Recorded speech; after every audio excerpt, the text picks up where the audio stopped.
Dan Howley, of course, Microsoft is one of the companies that is reportedly in the running to buy TikTok. Microsoft is introducing a new phone. It's coming out, in September?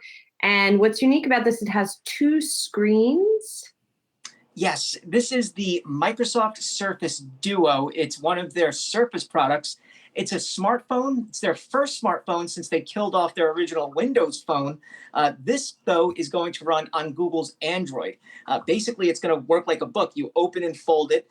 It's not a foldable screen like something like Samsung's offerings, where the actual screen itself is folding. This is just two different screens that are connected through a 360-degree hinge. So you can fully unfold it and then fold it in on itself.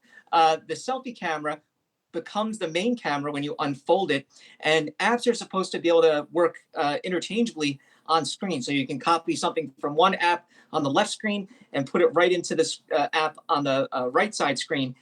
Apps also function differently depending on the orientation you're using them in. So for instance, if you have both screens open, they were showing us an app during this press demo called All Trails. If you tap the Maps button, it would automatically open up Google Maps on the opposite empty screen.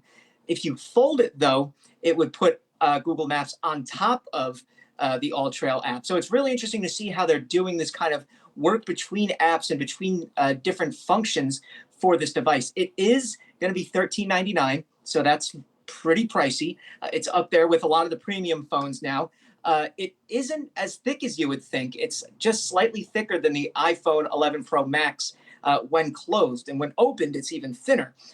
And it doesn't have 5G, and I think that's because they really put a lot of work into the design of this, and they would have had to find something to make a custom design chip that would work with the system. So it's probably designed and priced for the reason of keeping 5G out, but you can imagine they'd iterate on this in the future and have 5G. But look, I'm excited to get my hands on it. I think it's really cool looking, and it does kind of give you an idea of where smartphones are going in the future.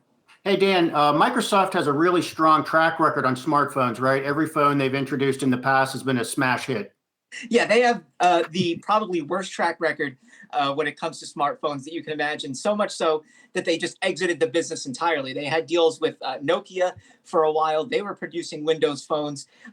If you watch old episodes of Parks and Rec, you could see there was clearly a Microsoft tie-in because all the characters used Nokia Windows phones. But they ended up killing that because it just didn't sell well. There weren't enough apps, and they couldn't get app developers interested in the platform because there weren't enough users on there. So that's why they teamed up with Google here, but they're adding their own Windows apps to the service. So you'll have, the Microsoft Edge browser, which runs on Google's Chrome and frankly is better than Google's Chrome to use on that, as well as Chrome if you want. And then you'll have the Office 365 suite available. So you'll also be able to use the Surface Pen stylus on the display. So I think what they're doing here is really interesting.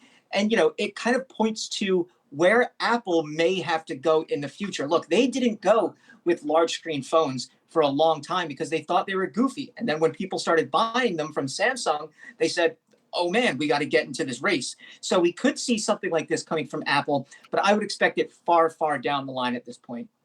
And here I thought Leslie Knope was just a Microsoft diehard. Dan Howley, thank you so much. Appreciate it.